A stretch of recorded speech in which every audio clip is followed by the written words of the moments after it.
বা আজি ইমানেই ধুনীয়া এটা গীত শুনি আহি মই বাগান পালোহি। ইমানেই ধুনীয়া এটা গীত শুনি আছিলোঁ, যিহেতু হেংদাং ৰাজীৱ দা ভাগৰ, ৰাজীৱ শদিয়া ভাগৰ হেংদাং গীতটো শুনি মোৰ ইমান ভাল লাগিলে না, মোৰ ইমানেই ভাল লাগিলে।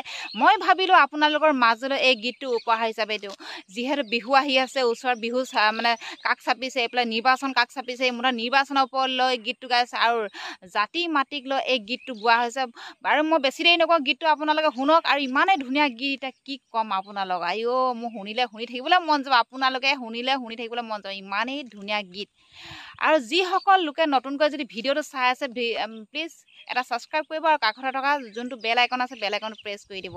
আৰু এনেকুৱা ধুনীয়া গীত আপোনালোকৰ মাজলৈ উপহাৰ হিচাপে পাব। গতিকে আপোনালোকে কিন্তু চেনেলটো ছাবস্ক্ৰাইব কৰিব আৰু কাষত থকা বেল আইকনটো প্ৰেছ কৰি দিব।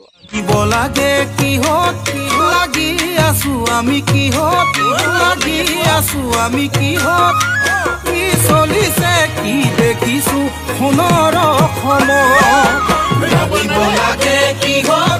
লাগি আছো আমি কিহত লাগি আছো আমি কিহত কি চলিছে কি দেখিছো সোণৰ পিন্ধিবৰ সময় হ'ল ৰণৰে কব হেংদাং গবৰ হ'ল তুলি লৈ হাতত ওলোৱা মিলি সকলোৱে জাতি বচাবৰ হ'ল জাগা জাগা অসমীয়া জাগিবৰ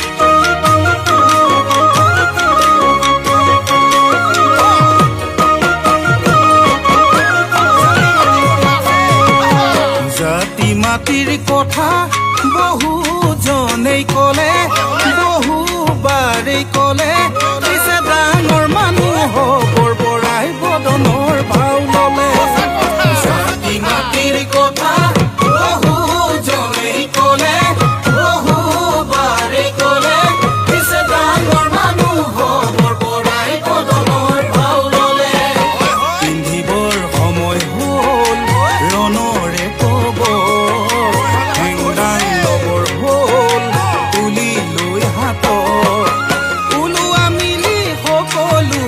জাতি বচাবৰ হ'ল জাগা জাগা অসমীয়া জাগিবৰ হ'ল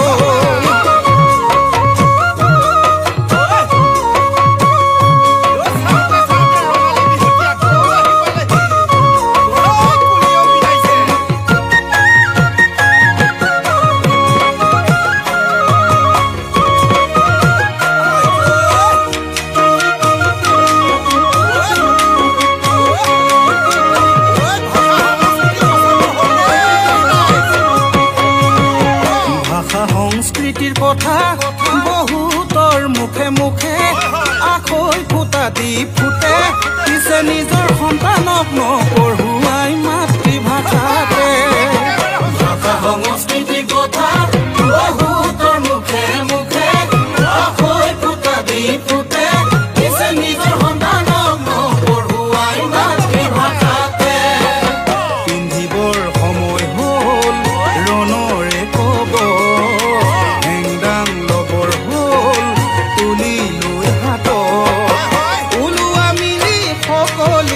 জাতি বচাবৰ হ'ল জাগা জাগা অসমীয়া জাগিবৰ হ'ল ওলোৱা মিলি সকলোৱে জাতি বচাবৰ হ'ল জাগা জাগা অসমীয়া জাগিবৰ হ'ল জাগা জাগা অসমীয়া জাগিবৰ হ'ল জয় আই অসম বুলি চিঞৰিবৰ হ'ল।